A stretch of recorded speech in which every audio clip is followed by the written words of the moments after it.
संतप्त मानस शांत हाँ, जिनके गुणों के गान में बेवर्धमान महान जिन विचरे हमारे ध्यान में। रहस्यपूर्ण चिट्ठी आरंभ की है। बहुत लोगों को विकल्प है कि ये पूरी होगी कि नहीं होगी। यदि आप चाहें तो ये पूरी की जा सकती है, लेकिन पूरी करने के लिए एक एक पंक्ति आपके सामने नहीं पढ़ी जा सकती। हम तो पहले भी पढ़ी है और अभी भी पढ़ के आएंगे। इसमें जो मेन मुद्दे हैं, जिनके बारे में शंकाएं आशंकाएं होती हैं और जानने की आकांक्षा होती है, उनके बारे में पूरी बात समझाई जा सकती है। इसलिए चिंता मत करें कि पूरी होगी कि नहीं होगी। अपन ने जो अभी तक भूमिका के रूप में चर्चा की, उससे तो हमको ये जानकारी प्राप्त हुई कि टोडरमल जी के जमाने में भी कैसे अध्यात्म की रुचि वाले लोग विद्वान थे, लेकिन वे बहुत थोड़ी संख्या में थे और ये बात टोडरमल जी के हृदय में चुभती थी। और वो चाहते थे कि ऐसे पत्र लिखने वालों के पत्र आते रहें और गृहस्थी का राग द्वेष बढ़ाने वाले पत्र नहीं आवे तो अच्छी बात है। अब इसमें 3-4 बातें बहुत प्रमुख हैं जिन पर प्रकाश डाला है और जिसकी वजह से ये चिट्ठी का नाम रहस्यपूर्ण चिट्ठी पड़ा है और ये शास्त्र बन गई है। पहली बात तो ये है, उन्होंने 1 पेज में लगभग ये समझाया, क्योंकि प्रश्न ये था कि शुभ और अशुभ के काल में सम्यक दर्शन कैसे कायम रहता है। प्रश्न क्या था कि शुभ अशुभ भाव के काल में सम्यक दृष्टि को भरत चक्रवर्ती है, 96,000 शादियां कर रहा है, 60,000 वर्ष को लड़ने के लिए निकल गया, और उस वक्त भी आप कहते हो कि सम्यक दर्शन कायम है, तो ये कैसे संभव है? मूल प्रश्न ये है। तो पंडित जी पहले कहते हैं कि सम्यक दर्शन क्या है, थोड़ा मैं ये बता दूं पहले, और फिर मैं बताऊंगा कि वो कैसे कायम रहता है।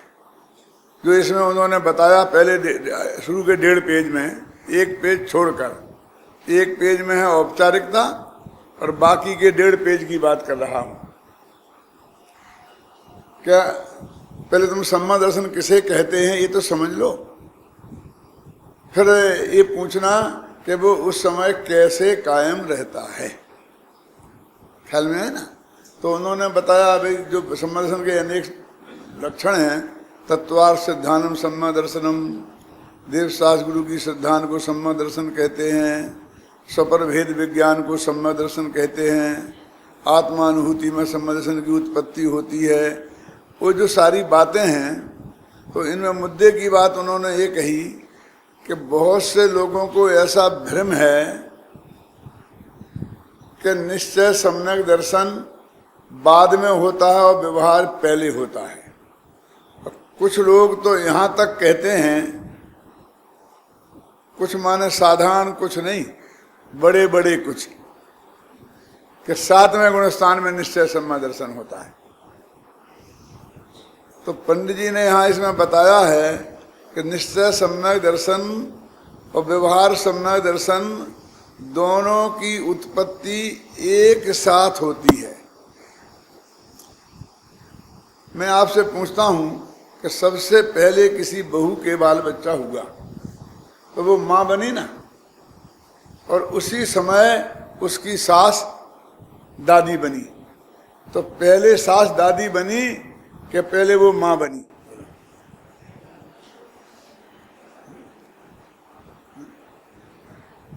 क्या कि सास दादी और वो माँ दोनों एक साथ बनी एक समय में। तो एक समय में क्यों बनी? तो कहते हैं कि बच्चे 2 थोड़ी हुए हैं, बच्चा तो एक ही हुआ है ना, और उसी की वजह से उसे बहू को माँ कहा जाएगा और दादी को सास कहा जाएगा। ऐसे ही सम्यक दर्शन नामक बेटा तो एक ही है,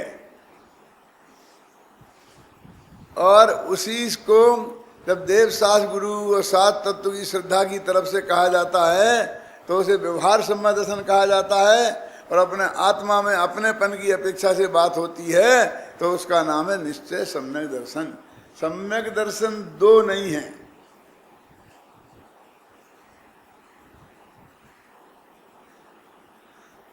वो ऐसा समझते हैं कि भाई सच्चे देव शास्त्र गुरु में हमने मान लिया कि हमारे भगवान विराजमान हैं, ये देव हैं, ये जो शास्त्र लिखे हैं ये शास्त्र हैं, और नग्न दिगंबर हैं वे हमारे गुरु हैं, और उनका कोई डिटेल नहीं जानी।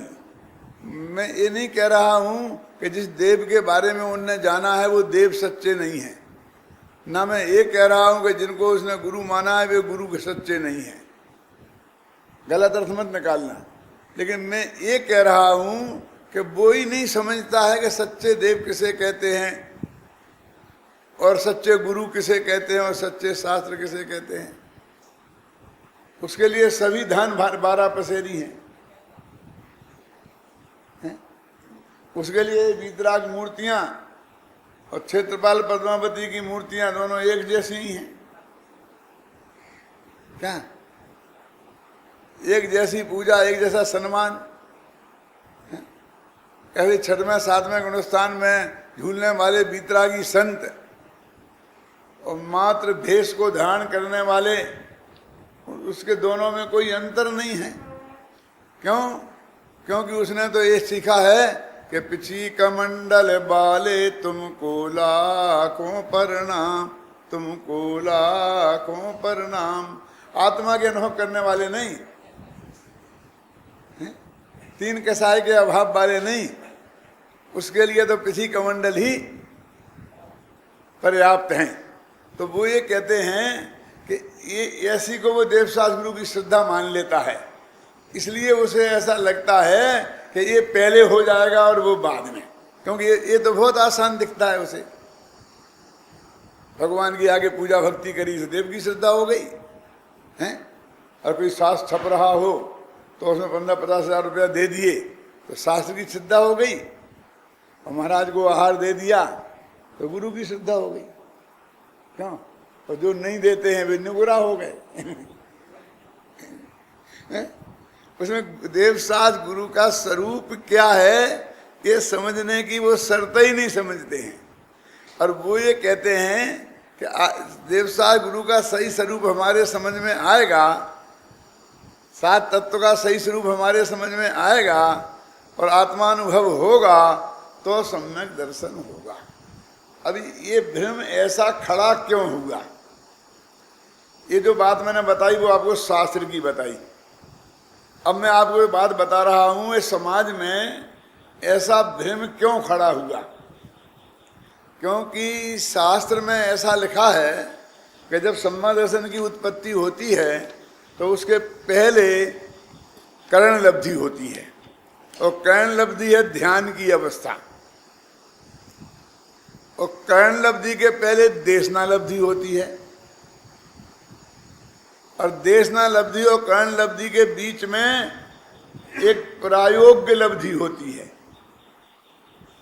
तो यदि प्रायोग लब्धि का काल हजारों वर्ष भी हो सकता है, इसलिए देशना लब्धि में और कर्ण लब्धि में हजारों वर्ष का भी अंतर हो सकता है। कभी कभी तो भव भी बदल जाता है कि इस भव में देशना लब्धि मिले और अगले भव में कर्ण लब्धि हो, वो सम्यक दर्शन हो। जिसे अपन निसर्ग सम्यक दर्शन कहते हैं ना, वो ऐसा ही है कि बिना गुरु के ही हो गया। अपने गुरुदेव को कैसा है वो तो बोलो, आप जानते हैं। जहां वो पैदा हुए उस कुल में सम्यक दृष्टि पैदा नहीं होते, मैंने गृहीत मिथ्यात्व में पैदा नहीं होते। समझ में आया ना? तो जन्म से वे सम्यक दृष्टि नहीं थे। 8 वर्ष की उम्र तक कोई भी आदमी सम्यक दर्शन पैदा होता नहीं है, और उसके बाद उनने यहीं भरत क्षेत्र में पहले रहा हो मैं नहीं रहा हो, लेकिन वो यहाँ आए थे जब लेके नहीं आए थे, और उन्हें हुआ। तो कोई ऐसा गुरु हमें उपलब्ध नहीं होता है कि जिससे उन्होंने तत्व समझकर और उन्हें समदर्शन हुआ। बोलो वो क्या, कौन है ऐसा जो उनको 8 वर्ष की उम्र से लेकर और जो भी उम्र में हुआ, मैं डेट मेट के बारे में ज़्यादा बात नहीं करना चाहता, ख्याल में है ना, जिस दिन हुआ है वो डेट तो होगी कोई ना कोई, अब लेकिन उसके कन्फर्म करने में कहने में कोई दम नहीं है, उस चर्चा को मैं उठाना नहीं चाहता। लेकिन इतना समझ लो कि उसके बीच में उन्हें कोई ऐसा गुरु नहीं मिला कि जिसकी वजह से उन्हें देशनालब्धि प्राप्त हुई हो। और हुआ सम्मा दर्शन तो अपन यही कहेंगे पहले हम श्री मंदिर परमात्मा के यहाँ सुन के आए थे ना, सही श्री मंदिर न किसी मंदिर से तो सुन के आई होंगे, किसी ज्ञानी धर्मात्मा से उन्हें तत्व ज्ञान सीखा होगा। मैं कोई मना नहीं कर रहा हूं श्री मंदिर परमात्मा की, माने आप प्रूफ मांगे, व्हाट इज द प्रूफ, तो मैं कहता हूं कि ये आगम का प्रूफ है मेरे पास कि यदि सम्मा दर्शन हुआ है तो उसकी देशनालब्धि पहले भव की थी, तो कभी कभी भव भी बदल सकते हैं। अब अच्छा, देशनालब्धि जब होती है तो मोटे मोटे बाहर से देवशास्त्र गुरु का सही स्वरूप उसकी समझ में होना चाहिए। थोड़ी बहुत कसर पहले ही होना चाहिए और थोड़ी बहुत बाद में हो जाती है नमी टंगी। कैसी कि नहीं हो तो वो उनके पास जाए ही क्यों? गुरुओं की कमी है क्या देश में? पीर पैगंबर से अजमेरी बाबा और न मालूम कितने कितने टीवी पे आते कि नहीं आते हैं। हिंदुस्तान में 5 चैनल 24 घंटे धर्म गुरुओं के प्रवचनों का प्रसारण कर रहे हैं, 1 मिनट किसी को फुर्सत नहीं है। यहां कैसे आ गए समझिए ना, वीतरागता की बात करने के वालों के पास कैसे आ गए वो, नग्न दिगंबर संतों के पास कैसे आ गए वो, कुंद कुंदाचार्य की शरण में वो कैसे आ गए? तो थोड़ा बहुत तो उन्हें फर्क था उनके ख्याल में कि गुरु ऐसे होते हैं, देव ऐसे होते हैं, तो उनके प्रति श्रद्धा थी कि नहीं थी? उस श्रद्धा का स्वरूप हम नहीं समझते हैं, इसलिए बहुत चक्कर है। मैं छोटा सा उदाहरण दूंगा कि हम रेल में बैठे जाते थे तो हमारे पेट में भयंकर दर्द हुआ, हम रोने लग गए, चिल्लाने लग गए। अब कोई डॉक्टर का इंतजाम नहीं, कुछ नहीं, हमारे पास जो दवाइयाँ थी वो हमने खा ली, लेकिन पेट दर्द पे कंट्रोल नहीं हुआ। सामने एक भाई बैठे थे तो उन्होंने कहा, भाई साहब एक पुड़िया मेरे पास है और आप वो खाएं तो आपका पेट दर्द सर्तिया ठीक हो जाएगा। यार क्या बात करता है बुड्ढा तू, तेरी पुड़िया से? अरे हमने कितने बड़े बड़े डॉक्टरों को दिखाया, कितने बड़ी बड़ी दवाइयाँ कितनी खाई हैं, क्या क्या किया है, और तेरी पुड़िया से? नहीं, ख्याल में है ना। तो उन्होंने कहा, नहीं भाई साहब खा के देख लो, नुकसान क्या है? नुकसान तो कुछ करेगी नहीं, ऐसा मैं सब कुछ अपने पेट में नहीं डालता हूँ। उसे अगले स्टेशन पे उतरना था, किसको? उस बुढ़े को। उसने क्या कहा कि वो पुड़िया वहीं छोड़ी उसके पास कि भाई साहब ज़्यादा दर्द हो और कोई इलाज नहीं हो और तुम्हारी समझ में आए तो खा लेना नहीं तो मेरी पुड़िया यहीं पड़ी रहने देना। ठीक है कमल जी? और उतर गया तो भयंकर दर्द शुरू हुआ और कोई सहारा नहीं दिखा, तो उसने वो उठा के पुड़िया खा ली तो 5 मिनट में एकदम पेट दर्द ठीक हो गया। अब उसे कैसी श्रद्धा पैदा हुई होगी बोलो उसके प्रति। लेकिन ना तो एड्रेस पूछा था कि कहाँ का है, कौन है, कैसा है, न ये पूछा था उस पुड़िया में क्या है। क्यों? अब क्या करे बोलो? अब इसके अलावा और कोई इलाज नहीं है कि हिंदुस्तान टाइम्स में विज्ञापन निकाले कि एक दिन रेल में ऐसी घटना घटी, सामने वाले ने मुझे पुड़िया दी, मैंने नहीं खाई, यदि ये पढ़े तो मेरा उनसे निवेदन है। क्यों? अरे मैं उनके लिए पूरा एक दवाखाना खोल दूंगा, क्योंकि ये तो अरबपति था ना, ऐसी दवाई जिसके पास है, लेकिन वो नहीं मिले तो क्या करें। तो अब मैं आपसे पूछता हूं कि उस दवाई के प्रति उसकी श्रद्धा थी कि नहीं? बोलो सौगानी जी। श्रद्धा बिल्कुल नहीं थी तो वो खाता ही नहीं। हृदय के किसी कोने में इतनी बात पड़ी थी, करके देख लो क्या नुकसान है। ऐसा समझता जहर है तो खाता, तो पूरी अश्रद्धा भी नहीं कह सकते और पूरी श्रद्धा भी नहीं कह सकते। हम किसी गुरु का उपदेश सुनने गए, जबरदस्ती ही गए हों किसी दोस्त के कहने से, और वहां हमको अच्छा लग गई वो बात, जच गई, तो श्रद्धा नहीं थी। अरे श्रद्धा नहीं होती तो दोस्त 100 दफे के 1000 दफे कहता तो भी नहीं आती। हृदय के किसी कोने में थोड़ी जगह थी। मेरे कहने का मतलब है श्रद्धा वहां से शुरू होती है, और सच्ची श्रद्धा तो जब तक आत्मानुभूति नहीं हुई तब तक सच्चे देवसास गुरु की भी सच्ची नहीं है। वो बोलो है वो नहीं के बीच में इतना भेद है। और उनने बहुत जांचें करवाई, लिखवाई, 10-20 हज़ार रुपये जांचों में खर्च हो गए। फिर उन्होंने हमको एक पुड़िया लिख के दी कि बाजार से ये दवाई लेकर के खाना 1 महीने तक, और 1 महीने बाद मेरे पास फिर आना। तो क्या फिर 1 महीने क्या होगा? क्या 1 महीने बाद देखेंगे तुम्हारा ठीक हो जाएगा, और नहीं हुआ तो नहीं हुआ तो फिर और देखेंगे कुछ और इलाज करेंगे, और जांचें कराएंगे, और दवाई देंगे। क्यों? यही होता कि नहीं होता? तो वो बोला कि डॉक्टर साहब एक बात बताओ, इससे मेरा पेट दर्द ठीक तो हो जाएगा ना? सुनना मैं क्या कह रहा हूँ, ध्यान से सुनना। हाँ बेटा हो जाएगा, सचमुच हो जाएगा। क्या बात करता है? हमारे पास कितने मरीज आते हैं रोजाना, देख रहे लाइन लगी है, हमारे पास इतना समय नहीं है, जाओ। नहीं डॉक्टर साहब सच बता दो, हो जाएगा ना? जब वो कहता है कि तेरे को मेरे पे भरोसा नहीं है, क्या बात है? ऐसी बात क्यों करता है बार बार? मेरे कहने पर भी मैंने दवा लिख के दी है तो ठीक होने के लिए दी है ना। बार बार प्रश्न क्यों करता है कि हो जाएगा कि नहीं हो जाएगा? तो बोले डॉक्टर साहब आज अब विश्वास नहीं होता तो आपके पास आता ही क्यों? हमारे जयपुर में क्या कम डॉक्टर हैं? लाइन लग रही।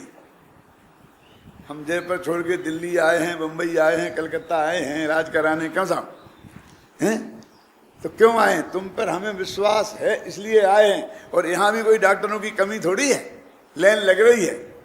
हमने सबसे बेस्ट डॉक्टर को तलाश के और फिर हम आए हैं।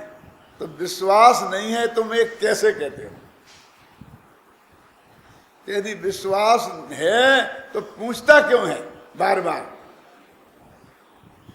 बोले साहब पूछता तो इसलिए हूं कि दर्द बर्दाश्त नहीं होता। समझ में आया कि नहीं अंतर? मैंने मेरा पूछने में आपके प्रति संशय नहीं है क्या, लेकिन दर्द बर्दाश्त नहीं होता इसलिए मैं आपसे बार बार पूछता हूं कि नहीं तुम भरोसा कर भाई, जा ऐसा हो जाएगा, ठीक हो जाएगा। मैं कह रहा हूं ना हो जाएगा ठीक। अरे आप मैं इतना कह दिया तो मेरे को संतोष है, अब मैं करूँगा। आपने कह दिया ना कि हो जाएगा, अभी तो आप कह रहे थे हो जाएगा, तो नहीं महीने भर बाद फिर देखेंगे, भगवान की कृपा होगी तो हो जाएगा नहीं, अब आपने कह दिया ना कि हो जाएगा तो मुझे भरोसा है, चला गया। अब मैं आपसे पूछता हूँ कि उसने दवाई महीना भर तक खाई सब खरीद के और उसका बिल्कुल ठीक हो गया, बोलो अब उसे श्रद्धा हुई डॉक्टर पर जैसी, वैसी श्रद्धा जब उसने दवाई ली थी तब थी क्या? और नहीं थी तो उसके पास गया क्यों? और थी तो बार बार पूछता क्यों था? और अब जो भी आसपास के मरीज रिश्तेदारों में उसे दिखेंगे कि इनकी तबीयत खराब है, आपने डॉक्टर फलां को दिखाया, आप बताओ कलकत्ता पंडित जी, मैं दिखा दूंगा आपके, मैं दिखा दूंगा। एक ए वन डॉक्टर कि टाइम में आप क्यों फिक्र करते हो कि खर्चा क्या पड़ेगा? अरे खर्चे की आप क्यों फिक्र करते हो? अपना खर्चा करके अपना टाइम लेकर के और दूसरों को करवाना चाहता है। क्यों? क्योंकि अब ये सेमी श्रद्धा नहीं रही अब तो अनुभूति पूर्वक की श्रद्धा हो गई, अब तो अनुभव हो गया। ख्याल में आया ना? उस दवाई से मेरा पेट दर्द ठीक हो गया, ये अनुभव हो गया, ख्याल में आया ना। तो उस श्रद्धा में इस श्रद्धा में फर्क है। उसे अश्रद्धा तो नहीं कह सकते। इसलिए आप सब लोग यहाँ बैठे हैं, भगवान की पूजा कर रहे हैं, हमारा प्रवचन सुन रहे हैं, न इसे हम अश्रद्धा तो नहीं कह सकते, क्यों? लेकिन इसे सम्यक श्रद्धा भी नहीं कह सकते। हमारी बात का आपको विश्वास है कि नहीं है? कि साहब विश्वास नहीं होता तो हम क्या समझें, और कोई है नहीं क्या? सबको छोड़ के हम यहां आए हैं, क्यों?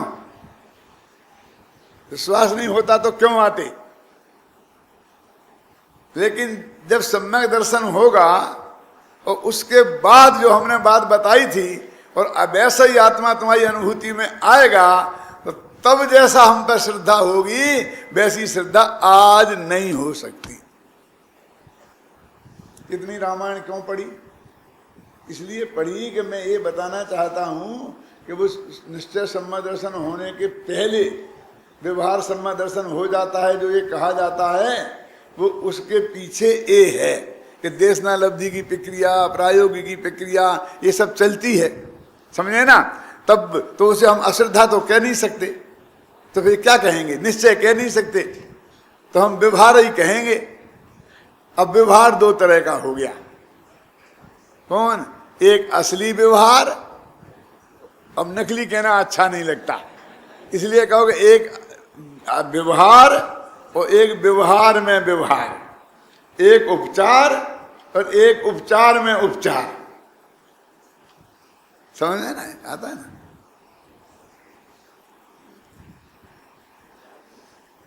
पहला तो है व्यवहार। कौन सा? क्यों है व्यवहार? क्यों है वो? क्योंकि वो अपने से जुदा है, जो देव सास गुरु। और जब जहां परद्रव्य की बात आती है तो वो व्यवहार हो जाता है, और ये असद्भुत व्यवहार है। क्यों है? क्योंकि सद्भुत व्यवहार तो अपने विकार की बात करता है, अपने अंदर की बात करता है। ये पर की बात है, चाहे अनंत भगवान की भी क्यों ना हो, तो इसलिए असद्भुत व्यवहार है। और अब वो हुआ व्यवहार में व्यवहार। कौन? और क्या है? व्यवहाराभास, व्यवहार जैसा लगता है लेकिन वास्तव में व्यवहार नहीं है। तो असली व्यवहार वो कब होगा? कि निश्चय सम्यक दर्शन जब प्रकट होगा अंदर में। इसमें लिखा है, पढ़ना, आप पढ़ें, घर पे पढ़ के आना है, यहाँ पढ़ने की मत न रखना, कि जब व्यवहार सम्यक दर्शन होता है तो उसके अंदर निश्चय सम्यक दर्शन तो गर्भित होता ही है। ऐसा तो क्या होता है कि अंदर में जब सम्यक दर्शन हुआ तो वो सच्चे देवसास गुरु का जो उसने विकल्पात्मक ज्ञान में निर्णय किया था, वो निर्णय सही तो था लेकिन सम्यक नहीं था। क्या मतलब? ये सही था और सम्यक नहीं था का क्या अंदर? सुना कभी? आपने जो प्रमाण पत्र है ना, उसकी एक कॉपी की, वो बिल्कुल हूबहू नकल की, उसमें कुछ भी आपने मीन मेख नहीं किया, और जाकर अदालत में पेश करो तो वो मानेगा? वो कहेगा नहीं, ये नहीं चलेगी, सर्टिफाइड कॉपी लाओ। तो उसी पे वो एक साइन कर देगा, क्यों? और एक सील लगा देगा, तो वही तो सम्यक हो जाएगी। और जब तक वो सच्ची तो है लेकिन सम्यक नहीं है, वो काम नहीं करेगी। उसमें गलत नहीं कुछ भी, हूबहू आपने किया है, ख्याल में है ना। तो पहले तो आप बनाएंगे ना, बाद में सर्टिफाइड तो वो ऑफिसर तो बाद में करेगा ना। तो सही के बिना वो सर्टिफाई करेगा? तो पहले सही थी कि नहीं थी? बोलो, पहली को झूठ कहें क्या? पहले भी सही थी और बाद की भी सही है, लेकिन बाद की को सम्यक कहते हैं, पहली को सम्यक नहीं कहते हैं। जो पहले भी देवशास्त्रों की श्रद्धा थी वो भी सही थी, क्योंकि उसके बिना देशनालब्धि पक्की नहीं हो सकती। देवशास्त्र गुरु के बारे में भूल हो तो आत्मा का अनुभव हो ही नहीं सकता। इसलिए देवशास्त्र गुरु के बारे में भूल पहले मिटना चाहिए, तो पहले मिटना चाहिए। और देवसास गुरु की श्रद्धा का नाम सम्मा दर्शन है व्यवहार से, तो व्यवहार सम्मा दर्शन पहले हो जाएगा। ये व्यवहार सम्मा दर्शन पहले होता है, ये कहां से निकला, ये इसकी रिसर्च करके मैंने आपको बताई है।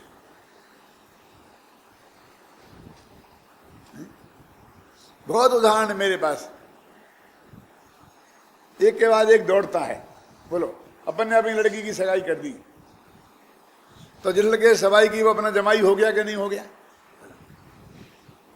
है? वो जमाई हो गया कि नहीं हो गया? क्या बात करते हो?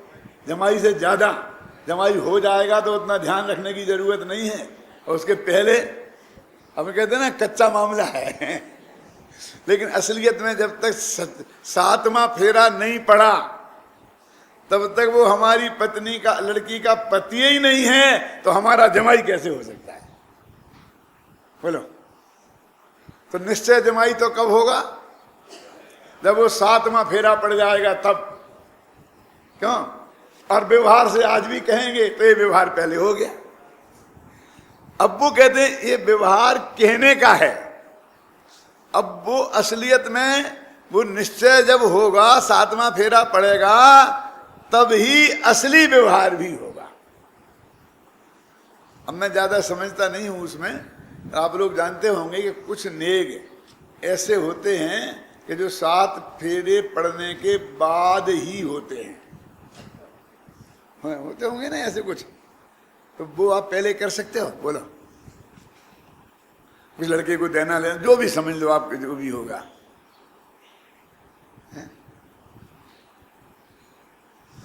जब अपन ने सगाई की थी ना लड़की की, उसके बाद 1 साल गैप पड़ गया शादी में, तो वो लड़का कभी कभी आता था और हमसे पूछता था, पापा हम थोड़ा घूमे आए, सिनेमा देखे आए, परमिशन लेने जाता था। हाँ बेटा बेटा जाओ। और एक लड़की की छोटी बहन को हम साथ में लगा देते थे उसके भाई को साथ में लगा देते थे। क्यों? बोलो हैं? और उसे बराबर पूछना पड़ता था, बिना पूछे हैं, लड़की पूछे लड़का पूछे कोई पूछे, लेकिन पूछना पड़ता था। इतनी बात पक्की है ना। और बिना बॉडीगार्ड लगाए अपन कभी परमिशन आज तक दी नहीं। अब 7वां फेरा पड़ गया और वो पूछे कि हम ले जाओ लड़की को क्या? तो क्या कहोगे आप? बोलो कि बेटा जिंदगी भर को ले जा, कि साथ में कौन जाएगा? क्या साथ में कौन जाएगा? कि अब साथ का कोई काम नहीं है। तो निश्चय व्यवहार समझ में आया ना। असली जमाई वो तब बना जब 7वां फेरा पड़ गया। वो निश्चय भी जमाई तब बना और व्यवहार जमाई भी तब बना। लेकिन व्यवहार पहले से भी कहा जाना लगता है। और जितना झगड़ा खड़ा होगा आपको समाज में, वो उदाहरण देंगे इन व्यवहारों के जो पहले कहा जाने लगता है। समझ गए ना? और वो ये समझेंगे कि सब गड़बड़ हो गई। अब देखो व्यवहार पहले है ना, व्यवहार पहले है ना, ये पूजा पाठ पहले है ना, प्रवचन पहले है ना, देशनालब्धि पहले है ना। तो इसमें लिखी है ये सब बातें। मैं जो बता रहा हूं ना, कहाँ पढ़ना, कहाँ लिखी है ये।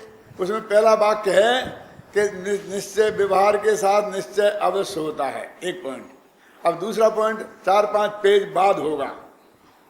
वहां क्या लिखा है कि हम आपको ये बता रहे हैं, ये सम्यक दर्शन होने के बाद सविकल्प से निर्विकल्प कैसे होता है।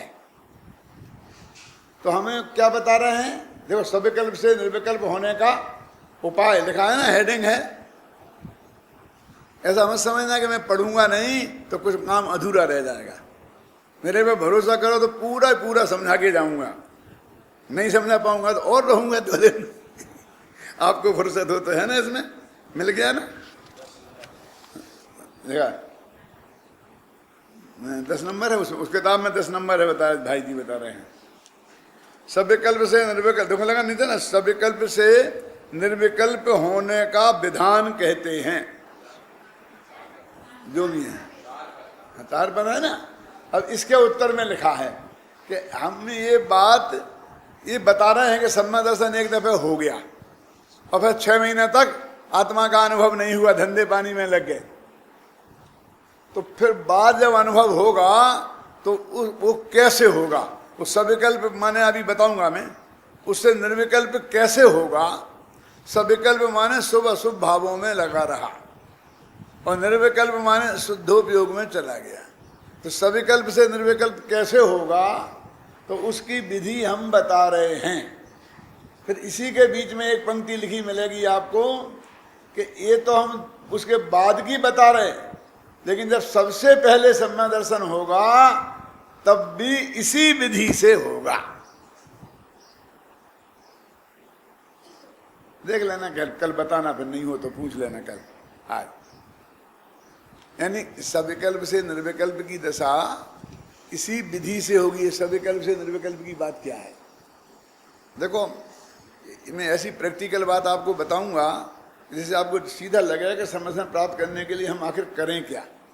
अभी यही समस्या है, हम करना तो चाहते हैं लेकिन समझ में नहीं आता क्या करें। पूजा पाठ करें तो आप कहते हो नहीं इससे कुछ नहीं होगा, तीर्थ यात्रा करो तो कुछ नहीं होगा, और फिर हम कहें कि नहीं करें तो नहीं करोगे तो और बुरा होगा। कि ज्ञानी भी करते हैं, कि हाँ ज्ञानी भी करते हैं, तो हम इसको तो छुड़ाते नहीं हैं, लेकिन इससे कुछ नहीं होगा। तो आखिर हम करें क्या, तो वो इसमें बताया है कि सबसे पहले तो आपको तत्व का निर्णय करना पड़ेगा। इनने ऐसा लिखा है इसमें 7 तत्व का, फिर ये लिखा कि 7 तत्व के निर्णय में अपने आत्मा का निर्णय शामिल है, ऐसा लगा। ऐसा नहीं समझना हम आत्मा को छोड़ के 7 तत्व की बात कर रहे, नहीं तो अपन समय सार का बोल लिया हो आप हमारे सामने कि साहब मुझे 9 तत्व की संतति वाला सम्यक दर्शन नहीं चाहिए। क्यों? कि वो लिखा 7 तत्व में अपना आत्मा गर्भित है। तो पहले आपको सारी दुनिया, ये है ना सारी दुनिया जो भी है, खासकर जो हमारे पुण्य पाप के उदय से हमारे संयोग में है। ये क्या मतलब इसका? हमारा अपनापन उन्हीं पदार्थों में होता है कि जो हमारे पुण्य पाप के उदय में संयोग में होते हैं। वो चाहे संयोगी भाव हो चाहे संयोग हो। क्या मतलब? यदि हमारे पुण्य के उदय से हमें कलकत्ता का ये मकान मिला ना, तो इस मकान में ही हमारा अपनापन होता है, वो मिथ्या दर्शन भी होता है।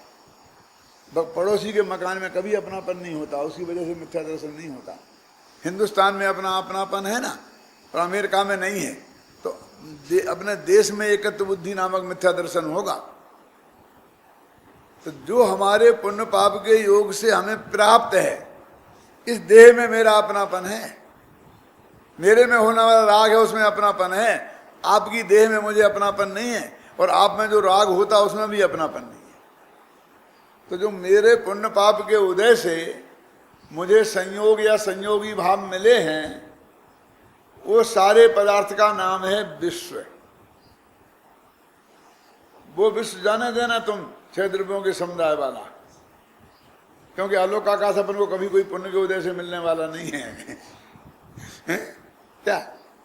पर उतना ही पदार्थ लेना उस सारे में से, उतने की छुट्टी तो पहले ही हो गई। क्योंकि हमारी समस्या इन्हीं में अपनापन जो हमारा है उससे छुड़ाने की है। पूज्य गुरुदेव के प्रताप से अपन को जो इतना गंभीर तत्व ज्ञान प्राप्त हुआ है, उसके साथ साथ अपन को कुछ ऐसी बीमारी भी लग गई कि जिसकी वजह से वो सम्यक दर्शन की प्राप्ति नहीं हो रही। आपको ये बात ज्यादा अच्छी नहीं लगेगी, बस मेरे एक ही बात है कि इतना बढ़िया देशना लब्धि तत्व ज्ञान मिला, तो अभी तक सम्यक दर्शन क्यों नहीं हुआ? कहीं ना कहीं गड़बड़ तो है ना। और वो गड़बड़ वहां से तो आई नहीं है, वहां से माने कि जहां हम जाते नहीं है। हमें मेरी बात समझ में आई कि नहीं आई? वो तो हमारे इन्हीं संयोगों में से आई है ना।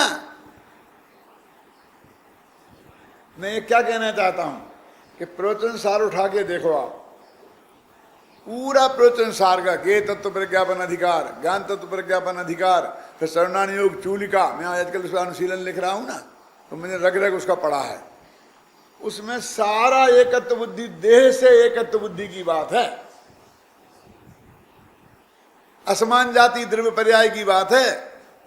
92 गाथा, 93 गाथा, 94 गाथा, 95, 96, सब ये शरीर को अपना मानने का। और फिर आगे चरणान योग चूलिका में ना हम देहम ना हम मनो भेद विज्ञान अधिकार है ना, गे ज्ञान विभागाधिकार, उसमें है ना हम देहो ना हम मनो। 145-46वीं गाथा के ऊपर बाद में है कि मैं देह नहीं हूं, मैं मन नहीं हूं, मैं वाणी नहीं हूं। अब हम तो सीधे केवल ज्ञान नहीं हूं से शुरू कर दे। ये भी छोटे मोटे पंडित का काम है, गांव वाले पंडित से सुन लेना कि देह में नहीं हूं। हम तो बड़े पंडित जी है ना, हम ये बात नहीं करेंगे, ये बीमारी हमको लगी। गुरुदेव ने बहुत महिमा गाई इसकी, जरूरत थी, क्योंकि हमारे ध्यान में ये बात थी ही नहीं। और सारे देश में देह में नहीं हूं की बात तो चलती ही थी। देह जीव को एक गणे बहिरात्म तत्व मुधा है। तो दुनिया में जो काम नहीं होता था, जिस पे हमारा ध्यान नहीं था, उनने तो हमारा ध्यान उस पर आकर्षित किया। लेकिन अब वो इतना अधिक आकर्षित हो गया है कि वो पुरानी बात छोड़ के नहीं थी। ये भी है, ऐसा था, देह में नहीं हूं, राग में नहीं हूं, और केवल ज्ञान भी मैं नहीं हूं, वो भी में थी। और हमने केवल ज्ञान मैं नहीं हूं यहां से ही शुरू कर दिया, वो देह की बातें ही नहीं करते। बोलो ये यहां बात लिखी है हमने पंडित जी ने कि सारी दुनिया को हम दो, अब सारी दुनिया माने क्या, ये सब लिखा है इसमें कि ये जो हमारा पुण्य पाप के उदय से जो संयोग मिला है, ये सब हमारी दुनिया। अब इनमें से हमें अलग अलग करना है। तो कहते हैं जो हमें पुण्य पाप के उदय से मिला हो वो सब मैं नहीं हूं, बस झगड़ा झगड़ा की बात है। जो मुझे किसी कर्म के उदय से मिला है वो मैं नहीं हूं। अभी समझना, सरल है बात। देखो, स्त्री पुत्र मकान जायदाद ये सब पुण्य के उदय से पाप के उदय से मिले ना, इसमें समझाने में समय खराब करने की जरूरत नहीं है ना। अच्छा, ये राग देश मोह भी कैसे हुए? ये भी पुण्य पाप के उदय से ही होते हैं ना अंदर में। और मेरे में ज्ञान है, दर्शन है, सुख है, वीर है, जीवत्व है, भव्यत्व है, अभव्यत्व है। ये कौन से कर्म के उदय से हुए? कौन के कर्म के क्षय उपशम से हुए? कौन से कर्म के उपशम से हुए? और कौन के कर्म से क्षय से हुए? तो जो चीज मैं कर्म का कहीं भी नाम नहीं आवे, बस वो मैं हूं। मैं ज्ञानानंद स्वभावी हूं, किसी कर्म के उदय से नहीं हूं। मैं किसी कर्म के क्षय उपशम से नहीं हूं। मैं किसी कर्म के क्षय से नहीं हूं। मैं किसी कर्म के उपशम से नहीं हूं। प्योर में वो पारिणामिक भाव जिसे बोलते शास्त्रीय भाषा में, वो किसी कर्म का यानी क्षय माने अभाव, अभाव तक निमित्त नहीं है। माने अभाव के रूप में भी हमें नाम नहीं चाहिए। क्या बोलो, आपने पत्रिका छापी और कहा पंडित जी हम आपका नाम नहीं छापेंगे। नहीं मत छापो, कि आने में आपका नाम नहीं छापेंगे, कि मत छापो, ये छाप दो कि पंडित हुकुमचंद जी नहीं आएंगे। चलो छापोगे,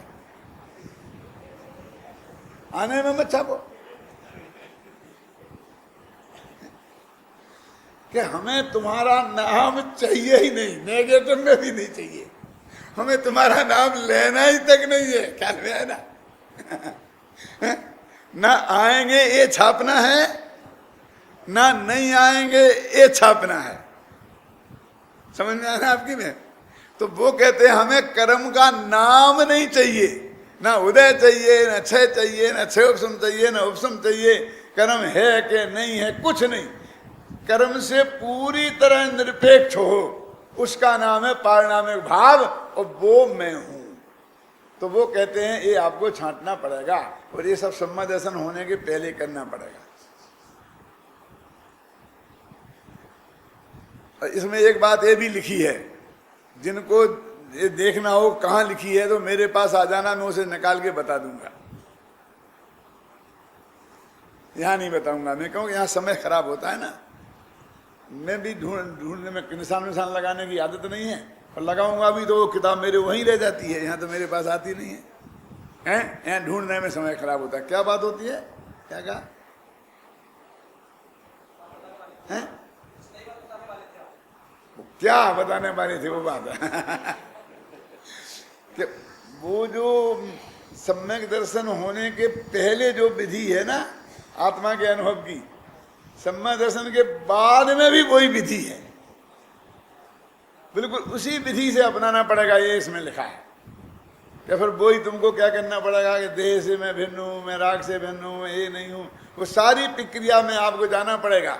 तब सब जो सविकल्प से निर्विकल्प होने वाला जो हेडिंग है ना, उसमें ये सब बात है। आज मैंने आपको सविकल्प से निर्विकल्प वाला जो असली प्रश्न है उस पर जवाब दे रहा हूँ। फिर मैं आगे के व्याख्यानों में प्रत्यक्ष और परोक्ष वाला जवाब अलग से, फिर वो जो 3 विषय 4 विषय हैं इसमें, उनकी चर्चा मैं आपसे करूँगा। वो क्या कहते हैं कि सम्यक दर्शन आपको हो गया, अब तो आत्मा आपने देखा हुआ है, तो इसमें प्रश्न तो क्या है मूल, कि सम्यक दर्शन हो गया और फिर वो आत्मानुभूति हुई। तो बहुत से लोग आत्मानुभूति को सम्यक दर्शन समझते हैं, जबकि आत्मानुभूति सम्यक दर्शन नहीं है। सम्यक दर्शन जुदी चीज है और आत्मानुभूति, उससे हानि क्या हुई हुलासमल जी सम्यक दर्शन को आत्मानुभूति समझने से? कि जब आत्मानुभूति के काल में तो हमने उसे सम्यक दृष्टि माना, और जब उपयोग बाहर आ गया तो हम उसे सम्यक दृष्टि नहीं मानते। खा रहा, पी रहा, लड़ रहा है, झगड़ रहा है, बोलो। अब अपने शास्त्र में स्पष्ट शब्दों में लिखा कि नहीं कि भरत चक्रवर्ती छायक सम्यक दृष्टि थे, तो वे जब आत्मा का ध्यान करते थे तभी थे, कि जब वे लड़ रहे थे तब भी थे, जब वे शादियां कर रहे थे तब भी थे, बोलो, तब भी थे ना। वो जब इसमें लिखा है शब्द इसके हैं कि शुभ अशुभ भाव के काल में भी सम्यक दर्शन कैसे रहता है, उसको क्या शब्द पड़े इसमें? सविकल्प दशा में सम्यक दर्शन कैसे रहता है। सविकल्प दशा माने शुभ अशुभ उपयोग का काल। उत्तर क्या है? गुमास्ता का उदाहरण दिया, मुनीम का उदाहरण दिया इसमें। साहूकार गुमास्ता, आप क्या समझते हो? साहूकार माने सेठ जी और गुमास्ता माने मुनीम, ऐसा नहीं है इसका अर्थ। तो क्या है? साहूकार गुमास्ता माने ईमानदार मुनि, यानी साहूकार शब्द ईमानदारी का द्योतक है। एक साहूकार आदमी क्या बात करते हो उससे? कोई चिंता की बात नहीं है, जो भी लाखों का व्यापार करना हो कर सकते हो, साहूकार आदमी है। वो कहते हैं, गुरुदेव का पढ़ना प्रवचन, गुरुदेव ने ये अर्थ किया जो मैं बता रहा हूं। साहूकार माने मुनि, माने वो ईमानदार मुनि। तो मेरी दृष्टि से पढ़ोगे तो ही मिलेगा, नहीं तो नहीं मिलेगा। नहीं मिले तो मेरे पास आ जाना, साधना है, बता दूंगा। कि साहूकार गुमास्ता जब वो दुकान पे बैठता है, अब एक और गुमास्ता बताऊं मैं। पुराने जमाने में, आप लोगों की नवी चंदी के बहन के जमाने की बात कर रहा हूँ, तुम्हारे लिए पुराना जमाना, कि जो मुनीम होते थे वो मुनीम नहीं होते थे। एक सेठ जी ने 10 गांव में 10 दुकानें खोली, बड़ी बड़ी, और उसमें एक एक मुनीम साहब बैठा ले, जो उनके पार्टनर हुआ करते थे, वो वर्किंग पार्टनर। रकम लगाई सेठ जी ने, 12 आना के हिस्सेदार वे, वर्किंग पार्टनर वे, वो बिल्कुल फुल्ली मालिक होते थे। मेरा मतलब वो ऐसा नहीं, उनको किसी की आज्ञा में रहने की बात नहीं थी। सेठ जी के लड़के को भी जेब खर्च देना हो तो मुनीम जी तय करेंगे कितना देना और कितना नहीं देना, उसमें सेठ जी की सिफारिश नहीं चलेगी। ऐसे मुनीम होते थे टोडरमल जी के जमाने में। तो उस मुनीम का उदाहरण दिया है उन्होंने। तो कहते वो मुनीम इस तरह बात करता है कि मालिक का बाप हो। हमारी दुकान, हम ऐसा नहीं कर सकते, हमारा पैसा 3 दिन में नहीं आया तो मेरे से बुरा कोई नहीं होगा, ऐसा बोलता था सामने से। हमें इतना का घाटा हो गया, हमें ये नहीं पुसाता है, हमको इतना, हमें भाव से कम नहीं देंगे। बिल्कुल ऐसी भाषा बोलता कि बिल्कुल सेठ की भाषा। लेकिन उन्होंने लिखा कि अंदर में ये बात उसे याद करनी पड़ती थी कि ये मेरा दिवाला निकलेगा, सेठ का निकलेगा, हमारा क्या होता। 2-4 ग्राहकों से ऐसी बात करे तो कितने दिन तक वो सेठ मुनीम भी रह सकता है। सेठ तो बनेगा ही नहीं, मुनीम भी नहीं रहेगा। तो सविकल्प के काल में सम्यक दर्शन ऐसे कायम रहता है, क्योंकि श्रद्धा के लेवल पर अनुभूति के काल में जब ये आत्मा मैं हूं, ऐसा आत्मा में अपनापन आया था, अब उपयोग बाहर आ गया, ख्याल में आए ना, तो भी वो अपनापन कायम है कि नहीं है?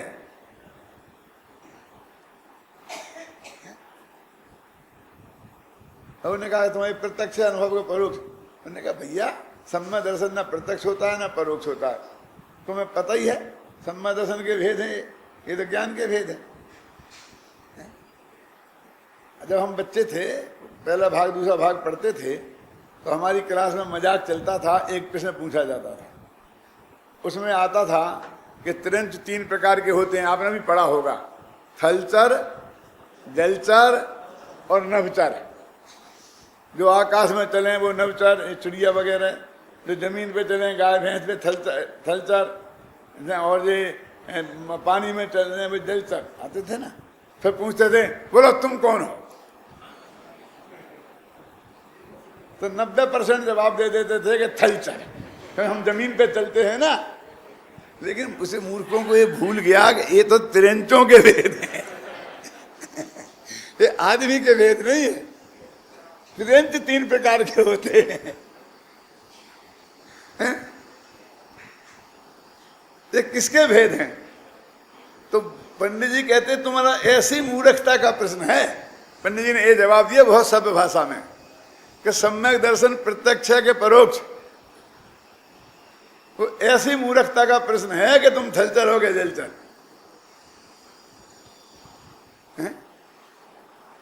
समझ में ना? क्यों?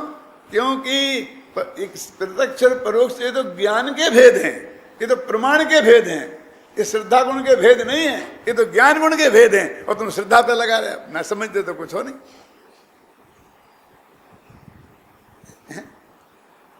माने हम उसको बात की बारीकी से जब तक हम समझे ही नहीं, तो ऐसे अनाप शनाप प्रश्न आते हैं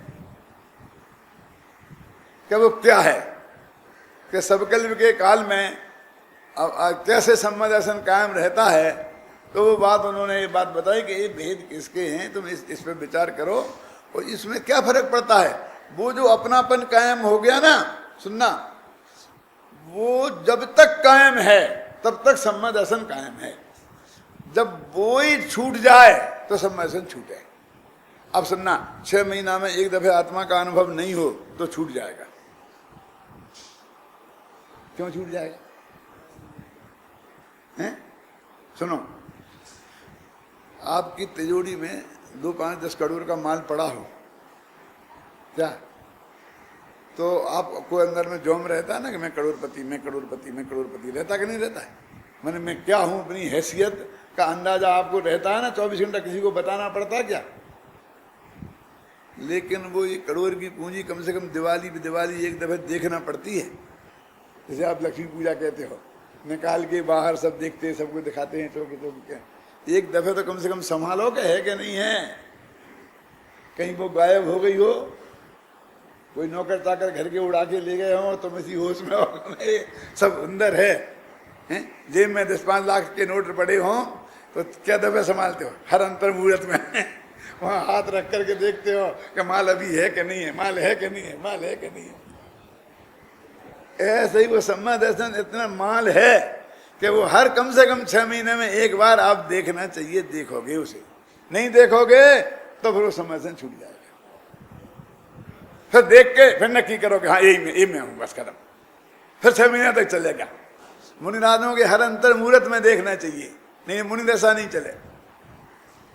पंचम गुण स्थान वाले को 15 दिन में देखना चाहिए, नहीं तो पंचम गुण स्थान नहीं चले।